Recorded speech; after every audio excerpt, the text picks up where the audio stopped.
निवडणुका संपल्या आणि या निवडणुका संपताच सरकारनं लाडकी बहीण योजनेमध्ये निकषांचं पालन करण्यास सुरुवात केली आहे। त्यामुळे योजनेमधून तब्बल 9 लाख लाडक्या बहिणी घटणार आहेत आणि लाभार्थी महिलांना आता दरवर्षी जून महिन्यामध्ये बँकेमध्ये ई-केवायसी करावी लागणार आहे। शिवाय हयातीचा दाखला सुद्धा द्यावा लागेल।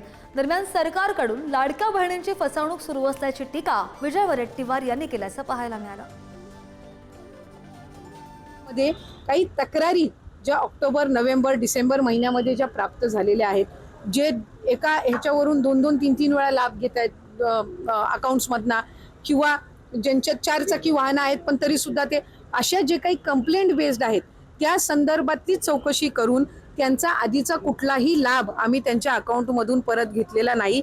अशा पद्धतीचा कुठला निर्णय झालेला नाही। फक्त क्रॉस व्हेरिफिकेशन मध्ये जे पात्र ठरत नाहीयेत त्यांना त्या महिन्यापासूनचा लाभ हा बंद करण्याच्या दृष्टिकोनातून आम्ही त्या ठिकाणी ही पावलं उचललेली आहेत। तुमच्याकडे बजेट नव्हता, तरतूद नव्हती, पैसे नव्हते, तर मग तुम्ही त्यांना ॲडव्हान्समध्ये मतं विकत घेण्यासाठी हे पैसे टाकले का? हा खरा प्रश्न येतो। त्या भाबळ्या आणि बिचाऱ्या आमच्या बहिणींना फसवण्याचं पाप, महापाप या सरकारने केलेलं आहे। आणि म्हणून पूर्वी 5 लाख नावं वगळली गेलीत, आता 9 लाख नावं वगळली जाणार।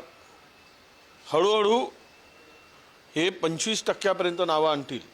या नतभ्रष्ट सरकारकडून आता बहिणींनी बदला घेण्यासाठी सज्ज होण्याची वेळ आलेली आहे। माझी लाडकी बहीण योजनेतनं माझ्या माहितीप्रमाणे 2,40,00,000 महिला भगिनींना याचा फायदा मिळतो। आणि त्याच्यामध्ये काही महिला भगिनींच्या 4 व्हीलर आहे, काही महिला भगिनींनी रिटर्न भरताना स्वतःचं इन्कम 2.5 लाख रुपयापेक्षा जास्त दाखवलेलं आहे। अशा महिला भगिनींचं त्याच्यातनं नाव कमी होतं आणि म्हणून काही सरसकट ही योजना बंद होणार नाही। 2,40,00,000पैकी 9 लाख कमी झाले असतील, पण 2,39,00,000 शिल्लक आहेत, त्यांच्यासाठी ती योजना चालूच राहणार आहे। माझी लाडकी बहीण योजनेतनं माझ्या माहितीप्रमाणे 2,40,00,000 महिला भगिनींना याचा फायदा मिळतो। आणि त्याच्यामध्ये काही महिला भगिनींच्या 4 व्हीलर आहे, काही महिला भगिनींनी रिटर्न भरताना स्वतःचं इन्कम 2.5 लाख रुपयापेक्षा जास्त दाखवलेलं आहे। अशा महिला भगिनींचं त्याच्यातनं नाव कमी होतं आणि म्हणून काही सरसकट ही योजना बंद होणार नाही। 2,40,00,000पैकी 9 लाख कमी झाले असतील, पण 2,39,00,000 शिल्लक आहेत, त्यांच्यासाठी ती योजना चालूच राहणार आहे।